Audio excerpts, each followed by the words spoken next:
Assalamualaikum warahmatullahi wabarakatuh. Perkenalkan nama saya Fidanul Afiah, NIM 1902068 dari Departemen Pendidikan Bahasa Jepang Universitas Pendidikan Indonesia. Pada kesempatan kali ini, dalam mata kuliah Pengelolaan Pendidikan, saya akan memaparkan materi tentang kepemimpinan pendidikan. Nah, apa itu kepemimpinan pendidikan? Mari kita mulai. Nah, sebelumnya di sini terdapat definisi dari kepemimpinan. Nah, secara umum, definisi kepemimpinan dapat dirumuskan sebagai berikut, yaitu berarti kemampuan dan kesiapan yang dimiliki oleh seseorang untuk dapat mempengaruhi, mendorong, mengajak, menuntun, menggerakkan, mengarahkan, dan jika perlu memaksa orang atau kelompok tersebut agar menerima pengaruh tersebut dan selanjutnya berbuat sesuatu yang dapat membantu tercapainya suatu tujuan tertentu yang telah ditetapkan.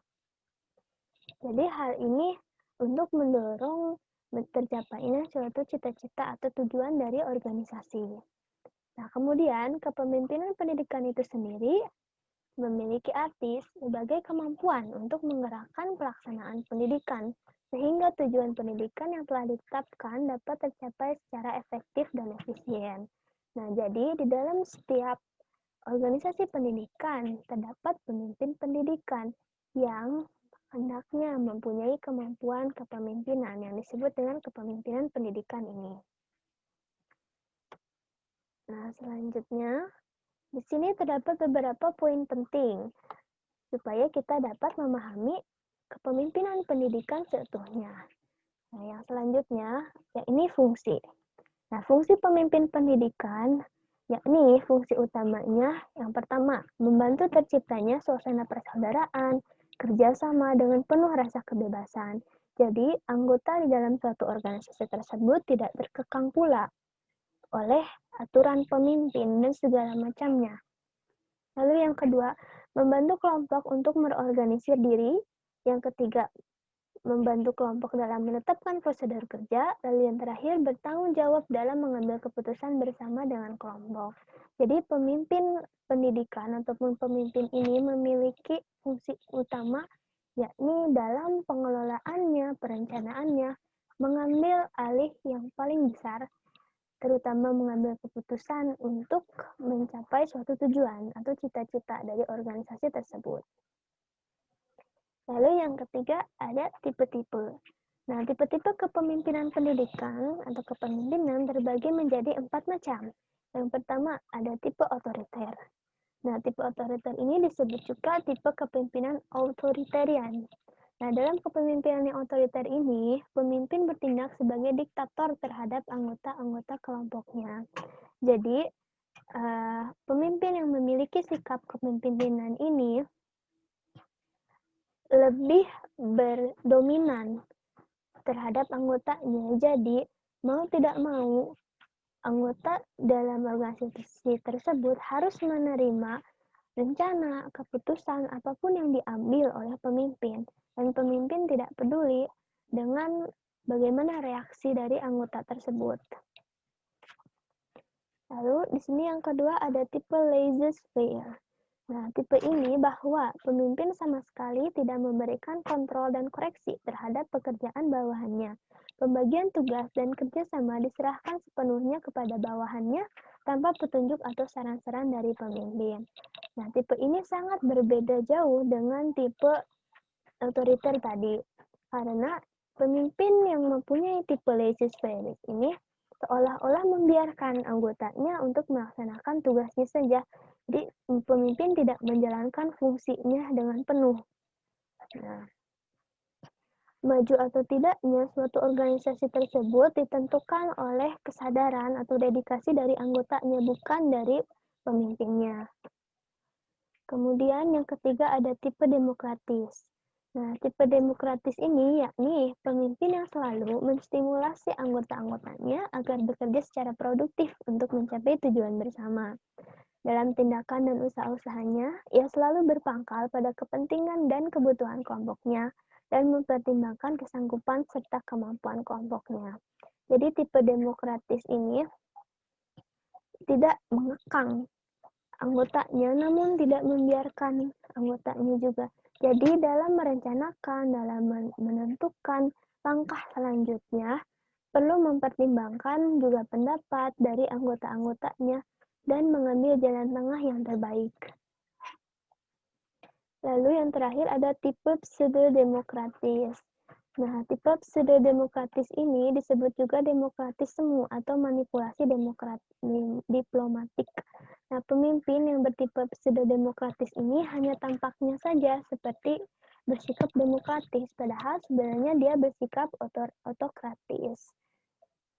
Nah, contohnya di dalam suatu permusyawarahan atau diskusi, situasi diatur oleh pemimpin tersebut sebaik mungkin sehingga pada akhirnya bawahan didesak agar menerima ide dan pikiran dari pemimpin tersebut atau dengan cara yang lebih halusnya gitu, mendorong atau memberi tekanan kepada anggotanya untuk menerima keputusan yang sudah ditetapkan oleh pemimpin tersebut. Nah, lalu di sini ada syarat-syarat.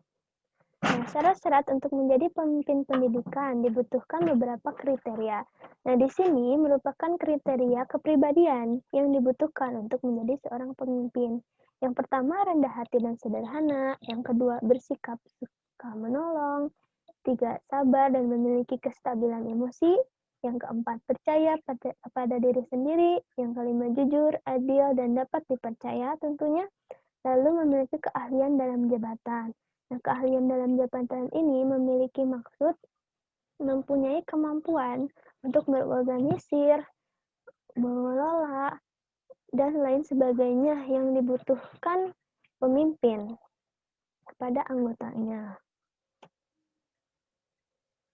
Lalu, selanjutnya ada keterampilan yang harus dimiliki pemimpin, terbagi menjadi 5 jenis atau 5 bagian. Yang pertama yakni memiliki kemampuan dalam memimpin.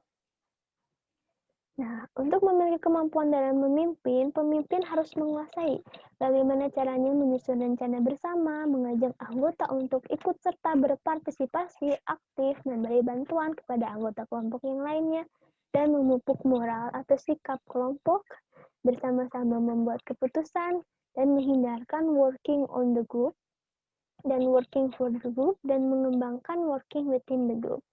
Jadi, kerjasama yang sesungguhnya. Saling bersinergi satu sama lain. Nah, hal ini dibutuhkan supaya pemimpin dapat membagi dan menyerahkan tanggung jawab dan sebagainya kepada anggotanya dengan sebaik mungkin. Lalu, yang kedua ada hubungan insani.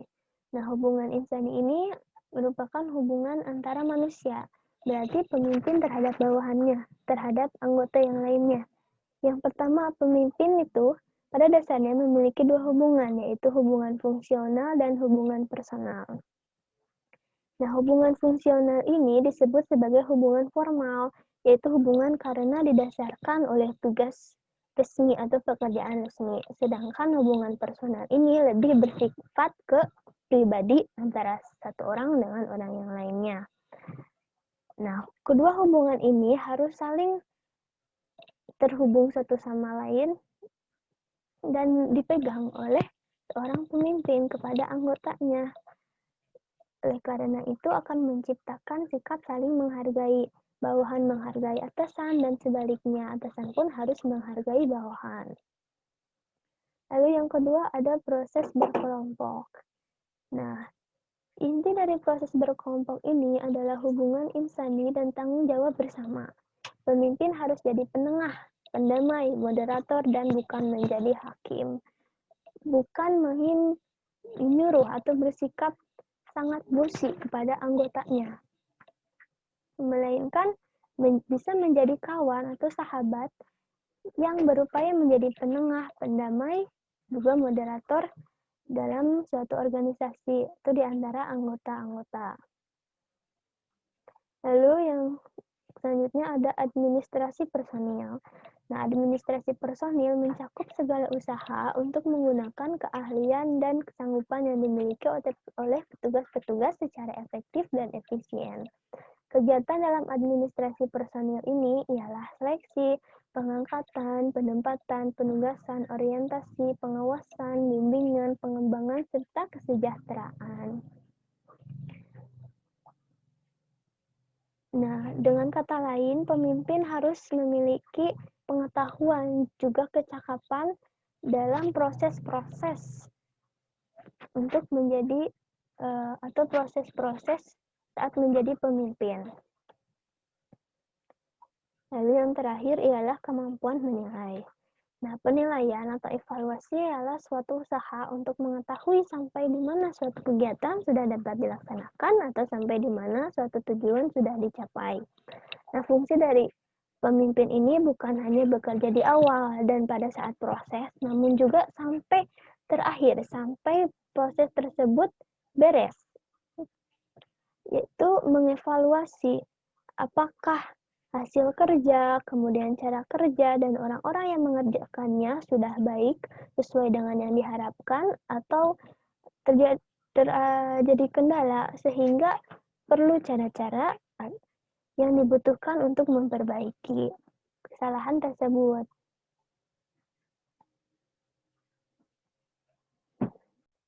Kemudian ada pendekatan tentang teori munculnya pemimpin. Nah, yang pertama ada teori genetis. Nah, teori ini berpendapat bahwa seseorang akan menjadi pemimpin karena ia memang dilahirkan untuk menjadi pemimpin. Jadi orang-orang itu percaya bahwa untuk menjadi pemimpin itu tidak bisa dibangun atau dibuat, akan tetapi muncul sendirinya lahiriah dari orang tersebut. Oleh karena itu muncul sebuah istilah, leaders are born, not built. Nah, teori ini disebut dengan teori genetis. Yang kedua ada teori sosial. Teori ini mengatakan bahwa seseorang akan menjadi pemimpin jika lingkungan, waktu, atau keadaan memungkinkan ia menjadi pemimpin. Nah, teori sosial ini berkebalikan dengan teori genetis, sehingga muncul istilah baru lagi, yaitu leaders are built, not born.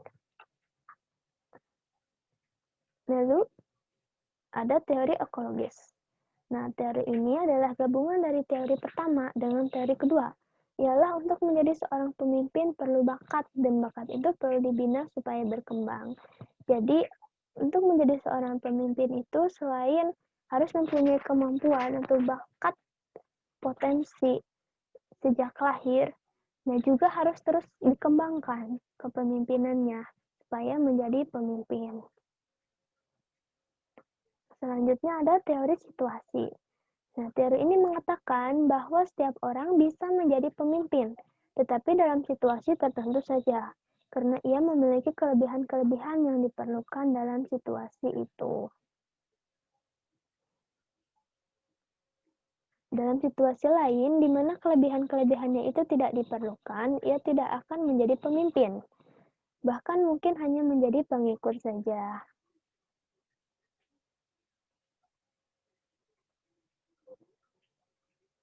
Mari kita mengenal pendekatan dalam mempelajari kepemimpinan pendidikan. Dibagi menjadi 3 jenis. Yang pertama, pendekatan keperilakuan atau behavioral approach. Nah, pendekatan keperilakuan ini memandang kepemimpinan dapat dipelajari dari pola tingkah laku dan bukan sifat-sifatnya. Studi ini melihat dan mengidentifikasi perilaku yang khas dari pemimpin dalam kegiatannya untuk mempengaruhi anggota-anggota kelompok atau pengikutnya.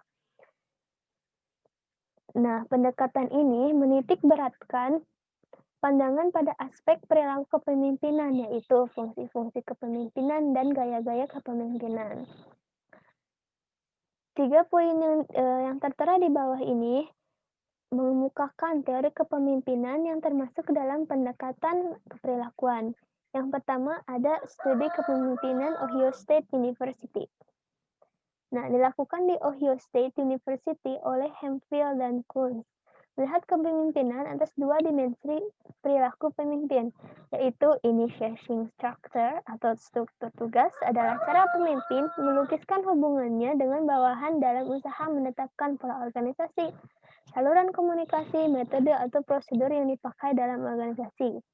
Lalu yang kedua, consideration atau tenggang rasa, yaitu persahabatan, saling mencintai, menghargai, kehangatan, dan lain-lain. Nah, lalu di sini ada model berupa gambar dari yang dilakukan oleh Ohio State University ini. Ya, Kemudian ada teori kepemimpinan managerial grid. Nah, teori ini diusung oleh Robert K. Blake dan John S. Moulton yang membedakan dua dimensi kepemimpinan, yaitu concern for production. Nah, concern for production ini pada dasarnya mengenal 5 gaya kepemimpinan, yaitu yang pertama improvised, artinya menggunakan usaha paling sedikit untuk menyelesaikan tugas tertentu. Country club, artinya kepemimpinan yang didasarkan kepada hubungan informal antar individu, keramah tamahan, dan kegembiraan. Tim, artinya keberhasilan suatu organisasi tergantung kepada hasil kerja sejumlah individu yang penuh pengabdian. Lalu task, yang artinya pemimpin memandang efisiensi kerja sebagai faktor utama untuk keberhasilan organisasi, dan middle road, yang artinya tengah-tengah atau keseimbangan yang optimal antara tugas dan hubungan manusiawi. Nah, di sini terdapat gambar tentang pola dari model managerial grid. Selanjutnya ada model Getzels dan Kuba. Nah, model Getzels dan Kuba ini mengemukakan dua kategori perilaku pemimpin. Pertama ialah perilaku kepemimpinan yang bergaya normatif dengan dimensi nomoteis. Dimensi ini mengacu kepada lembaganya yang ditandai dengan peranan dan harapan tertentu sesuai dengan tujuan-tujuan organisasi. Yang kedua, kepemimpinan bergaya personal dan disebut dimensi ideografis, yaitu bahwa pemimpin mengutamakan kebutuhan dan ekspektasi anggota organisasinya, mengacu kepada individu-individu dalam kepribadian yang ada di dalam organisasi dan disposisi kebutuhan tertentu. Lalu, pendekatan kontingensi dan di dalamnya. Nah, model kepemimpinan kontingensi dan model kepemimpinan 3 dimensi. Model kepemimpinan kontingensi dikembangkan oleh Fred F. Wilder yang mengemukakan bahwa keberhasilan seorang pemimpin tidak hanya ditentukan oleh suatu gaya kepemimpinan yang diterapkannya. Menurut pendapat ini, ada 3 variabel yang menentukan efektif tidaknya kepemimpinan seseorang, yaitu hubungan antara pemimpin dengan yang dipimpin, yaitu dengan anggotanya, derajat struktur tugas, dan kedudukan kekuasaan pemimpin. Lalu ada model kepemimpinan 3 dimensi, dikemukakan oleh William J. Dedin, dinamakan model 3 dimensi karena dalam pendekatannya menghubungkan 3 kelompok gaya kepemimpinan, yang disebut gaya dasar, gaya efektif, dan gaya tidak efektif untuk menjadi sebuah kesatuan. Berdasarkan dua perilaku kepemimpinannya, yaitu berorientasi pada orang dan berorientasi pada tugas, masing-masing kelompok gaya kepemimpinan tersebut menjadi 4 macam gaya. Kemudian memadukan ketiga kelompok gaya beserta macam gaya kepemimpinannya sehingga membentuk sebuah dimensi, 3 dimensi, yang akhirnya dapat memperoleh 8 gaya kepemimpinan, 4 yang efektif dan 4 yang kurang efektif. Selanjutnya ada teori kepemimpinan situasional. Nah, teori kepemimpinan situasional ini dikembangkan oleh Paul Hirschi dan Kenneth H. Blanchard. Teori kepemimpinan situasional merupakan perkembangan yang mutakhir dari teori kepemimpinan dari yang baru-baru ini ya, dan merupakan hasil baru dari model keefektifan pemimpin 3 dimensi. Model ini didasarkan pada hubungan garis lengkung atau kurva linier. Nah, ini ya, seperti ini, kurva linier, di antara perilaku tugas dan perilaku hubungan dan kematangan. Teori ini mencoba menyiapkan pemimpin dengan beberapa pengertian mengenai hubungan antara gaya kepemimpinan efektif dan taraf kematangan pengikutnya. Lalu di sini ada 4 gaya kepemimpinan dari teori kepemimpinan situasional. Nah, apa sajakah itu? Dalam kepemimpinan situasional ini, Hirschi dan Blanchard mengemukakan 4 gaya kepemimpinan di bawah ini, yang termasuk ke dalam kepemimpinan situasional. Yang pertama ada telling, yang termasuk S1, perilaku memimpin dengan tugas tinggi dan hubungan rendah, mempunyai ciri khas komunikasi satu arah. Jadi hanya pemimpin saja yang memberikan arahan kepada anggotanya. Jadi hanya satu arah saja tanpa ada interaksi. Lalu selling, yaitu perilaku dengan tugas tinggi dan hubungan tinggi, Kebanyakan pengarahan masih dilakukan oleh pimpinan, tetapi sudah mencoba komunikasi dua arah dengan dukungan sosio-emosional untuk menawarkan keputusan. Lalu ada participating, yaitu perilaku hubungan tinggi dan tugas rendah. Pemimpin dan pengikut sama-sama memberikan andil atau kontribusi dalam mengambil keputusan melalui komunikasi dua arah. Lalu delegating, yaitu perilaku hubungan tugas rendah. Gaya ini memberikan kesempatan pada yang dipimpin untuk melaksanakan tugas mereka sendiri melalui pendelegasian dan supervise pengawasan yang bersifat umum. Nah, seperti ini contohnya yang tadi sudah disebutkan, S1, S2, S3, dan S4.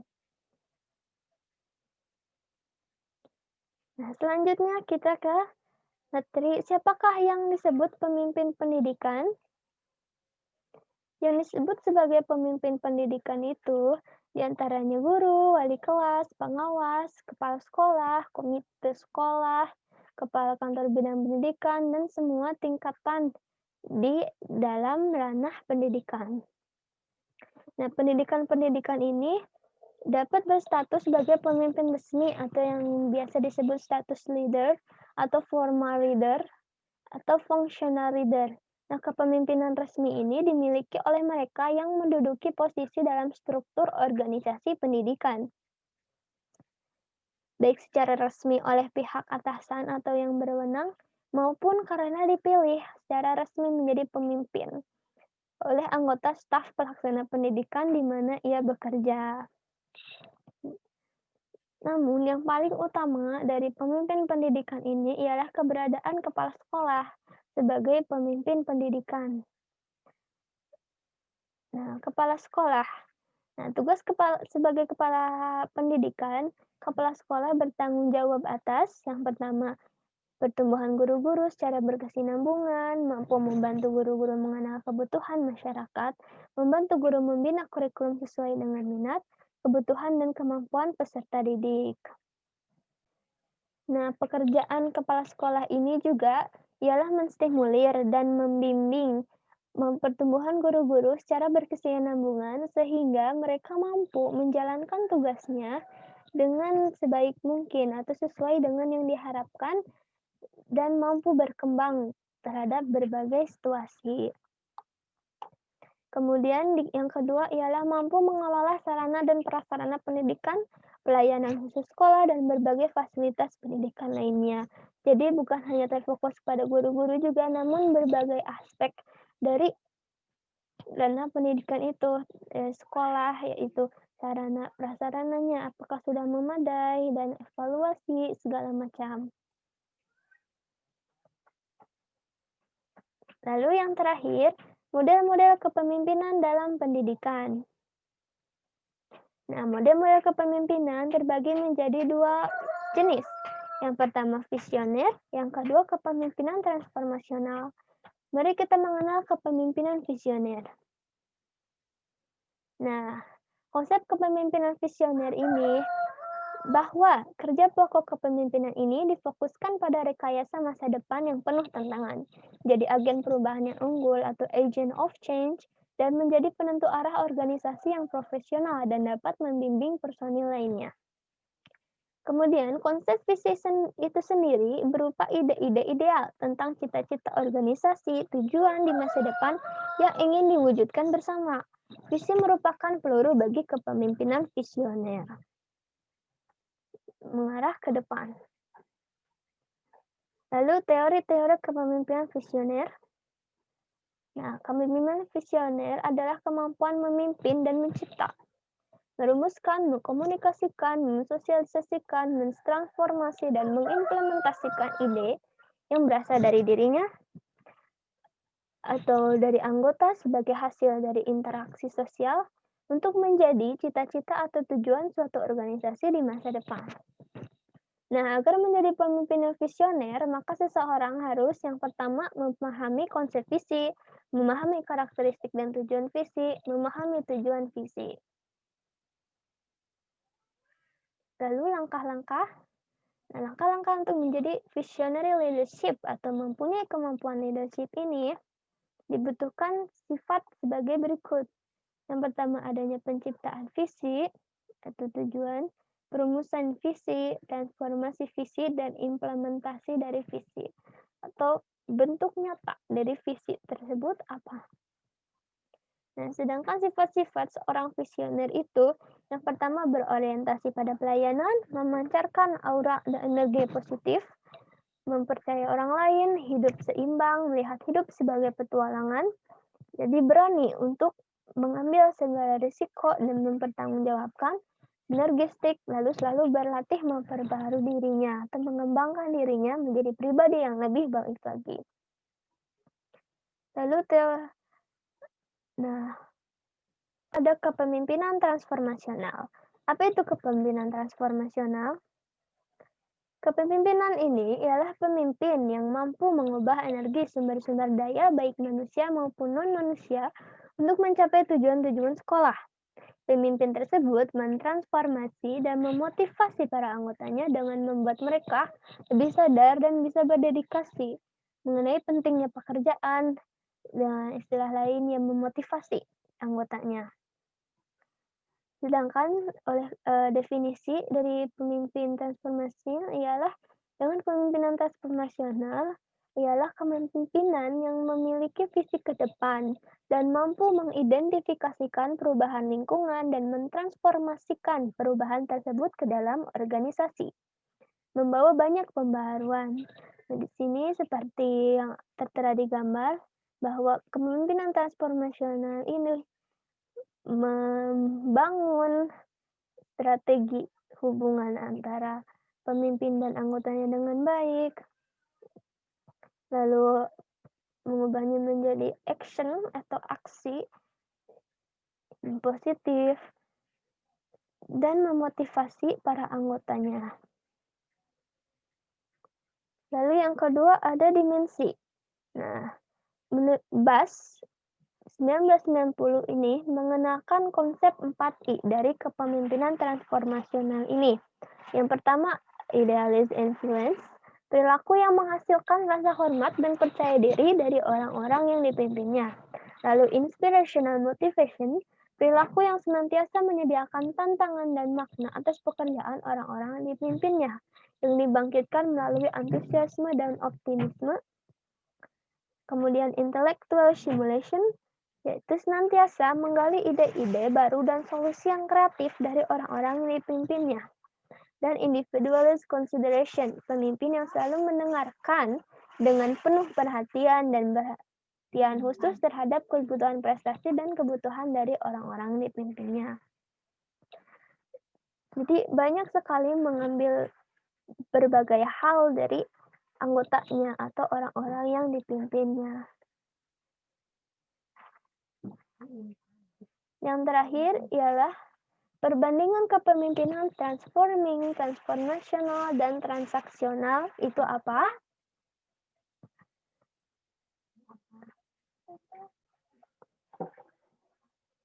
Nah, perbandingan kepemimpinan transforming, transformational, dan transaksional. Nah, perlu diperhatikan bahwa ketiga kepemimpinan ini memiliki perbedaannya masing-masing. Yang pertama, kepemimpinan yang paling transformasi atau transforming leadership ini memotivasi para pengikut dengan menunjuk pada kepentingan diri sendiri, memiliki kesadaran sendiri tentang emosionalnya, lalu dapat memanajemen diri sendiri, kesadaran sosial dan manajemen hubungan kerja. Berpengaruh positif terhadap bawahannya dan membentuk nilai dan keyakinan untuk mencapai tujuan organisasi. Sedangkan menurut Anderson, Bose, dan Avulio, menjelaskan bahwa model kepemimpinan transformasional dan transaksional ini mirip dengan konsep model pemimpin dan manajer. Umumnya, manajer adalah bagaimana mengerjakan sesuatu dengan benar, sedangkan pemimpin itu bagaimana menentukan sesuatu yang benar untuk dikerjakan. Karena itu, pemimpin transformasional ini selalu muncul dalam situasi kritis, masa perubahan, dan selalu berkembang. Pemimpin transaksional ini bekerja dalam situasi yang lebih bersikap statis atau sesuai dengan aturan yang sudah ada, yang cenderung menyukai status quo. Lalu Ada implementasi model kepemimpinan transformasional. Nah, implementasi model kepemimpinan transformasional dalam organisasi atau suatu instansi pendidikan perlu memperhatikan beberapa hal di antaranya. Mengacu pada nilai-nilai agama yang ada dalam organisasi atau instansi, atau bahkan suatu negara, disesuaikan dengan nilai-nilai yang terkandung dalam sistem organisasi, seperti ciri khas dari organisasi tersebut, menggali budaya yang ada dalam organisasi tersebut, karena sistem pendidikan itu merupakan suatu subsistem, oleh karenanya harus memperhatikan sistem yang lebih besar yang ada di atasnya, seperti sistem negara. Selanjutnya, kritisi model kepemimpinan transformasional. Nah, pada dasarnya, kepemimpinan transformasional ini memiliki banyak kesamaan dengan kepemimpinan transforming, namun terdapat juga perbedaan-perbedaannya. Kepemimpinan transformasional menurut Bas ini yaitu seorang pemimpin yang mengaktifkan motivasi pengikut dan meningkatkan komitmen pengikut tanpa memperhatikan efeknya menguntungkan atau tidak, lalu mengesampingkan nilai-nilai moral yang positif. Sedangkan untuk kepemimpinan transforming merujuk pada pencerahan dan pemerhatian nilai-nilai moral positif dan kebutuhan-kebutuhan pada tingkat lebih tinggi daripada pengikutnya. Nah, contoh yang dapat dipetik dari sejarah dari kepemimpinan transformasional ini pada Adolf Hitler ya. Jadi kepemimpinan transformasional ini tidak mempertimbangkan apakah efeknya akan positif atau negatif, atau mengesampingkan hal-hal yang positif. Nah, di sini tertera gambar perbedaan transformasional dan transaksional juga. Tentunya transaksional dan transformasional ini sangat berbeda ya. Dari transaksional itu hanya mengontrol, lalu menyesuaikan dengan aturan yang sudah ada, dan tidak mengambil langkah baru untuk kemajuan suatu organisasi. Jadi hanya bersifat statis saja, mengatur saja, tanpa menggerakkan atau meningkatkan motivasi dari para anggotanya. Lalu transformational leadership di sini memberi inspirasi, memberi energi, dan mengubah orang-orang, yaitu memberi pencerahan, memberi motivasi, dan sebagainya.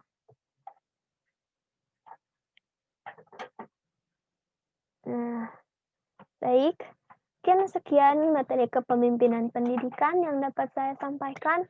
Mohon maaf apabila masih terdapat kesalahan baik dalam penulisan maupun dalam lisan.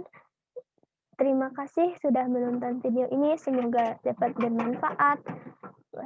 Wassalamualaikum warahmatullahi wabarakatuh.